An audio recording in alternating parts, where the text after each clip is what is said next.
welcome to this edition of This Morning on Republic TV. I'm Rukma. Let's begin with our top story. In the wake of aggressive protests across 10 states in India, including Bihar, Uttar Pradesh, West Bengal and Haryana, the government has tried to allay fears of aspirants by announcing several measures related to the Agnipath scheme. खतरों से आंखें मिलाने का हो जुनून, ऐसे हैं भारत के वीर जवान. In view of the dissatisfaction over the proposed Agnipath scheme, the government made several big announcements to allay the fears of the young aspirants. Age bar is raised, employment fears are allayed, job reservations are confirmed. The Defence Minister also announced 10% reservation for Agniveers in all Defence Ministry and PSUs, CAPF and Assam Rifles. The Agniveers will also be inducted in Civil Aviation and Shipping Ministries, while the age limit for the first batch was raised to 28. There's also age relaxation for Agniveers for Defence PSU recruitment, with top officials also issuing assurances. Agnipath scheme for enrollment in the armed forces. The age bracket for the scheme is 17.5 to 21 years.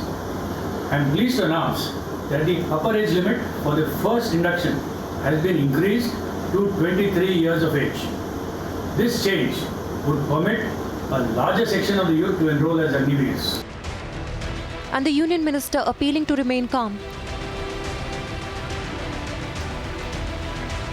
मेरा एक और देश के युवाओं से ये अनुरोध भी है, अपील भी है कि हिंसा का रास्ता अपनी बात रखने के लिए ठीक नहीं है. अग्निवीर युवाओं के हित में और देश को और सुरक्षित बनाने के लिए एक युवा आर्म्ड फोर्सेस बनाने के लिए उस दिशा में निर्णय लिया गया है और इसके सभी पहलुओं को जानने की आवश्यकता भी है. आपके जो भी कंसर्न है, जो भी विषय, उसको सरकार गंभीरता से सुन भी रही है और मुझे लगता है आगजनी करने से, हिंसा फैलाने से, उपद्रव मचाने से कुछ नहीं होगा. While the leaders try to assuage tension over the scheme, आत्मनिर्भरता की उड़ान. मैं बताना चाहता हूं अपने युवा साथियों को कि आदरणीय प्रधानमंत्री मोदी जी पर भरोसा रखना चाहिए. उन्होंने जिस तरीके से देश की सेवा की है और आगे चल करके ये अग्निपथ से निकला हुआ अग्निवीर दुनिया में अपने आप को स्थापित करते हुए देश रक्षा के लिए हमेशा जाना जाएगा. इस बात को भी हमको समझना चाहिए. but questions continue to be raised. आप ऐसा कैसे कह सकते हो कि आप 17 साल में ट्रेनिंग के लिए जाइए और 21 साल में रिटायर होके आ जाइए, भूतपूर्व सैनिक बन जाइए 21 साल में, तो ये तो ठीक नहीं है. And with many claims and misinformation doing the rounds, will the protest be contained or continue to singe peace? Bureau Report, Republic TV.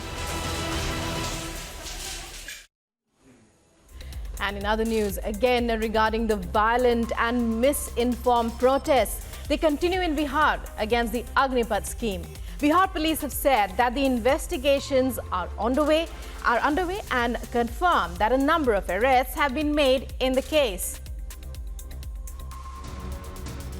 As Bihar continues to witness rage over the Agnipath scheme, the protest, violence and arson continues. And even a school in Bihar was not spared by the stone pelters. Even as the investigation is underway, Bihar police confirmed a number of arrests in the case. Daudnagar में जो घटना हुई है उस क्रम में वहाँ 2 FIR हुआ है और कुल 12 लोगों की गिरफ्तारी अभी तक हो गई है और हमारी टीम सक्रिय है और भी छापेमारी जगह चल रही है.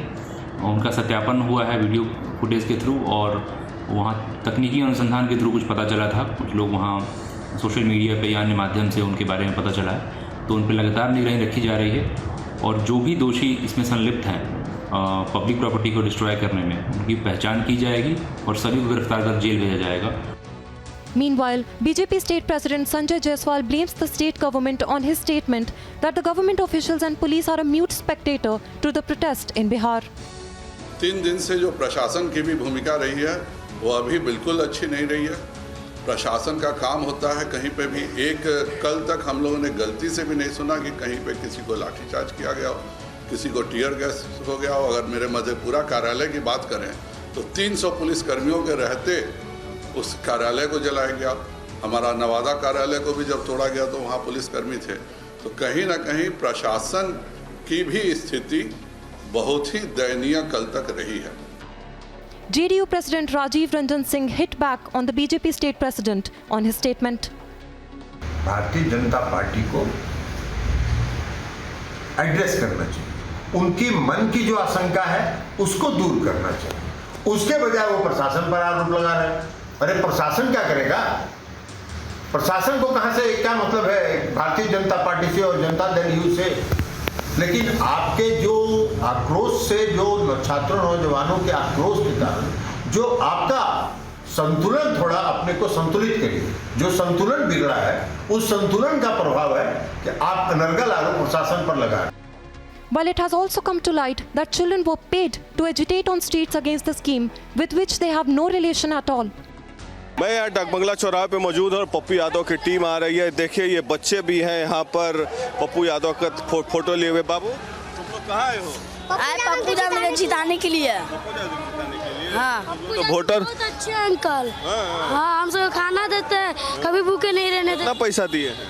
अभी हम सबको बहुत देते हैं। क्या दिए हैं? पैसा दिए फिर का चलो हमारे संग, हमारे संग का चलो। कितना पैसा पे? कितना पैसा दिए? 100 रुपया। 100 रुपया दिए हैं? 100 रुपया दिए हैं? हाँ और क्या दिए हैं? और खाने के लिए चीज। तुमको कितना पैसा? हमको 100 रुपया।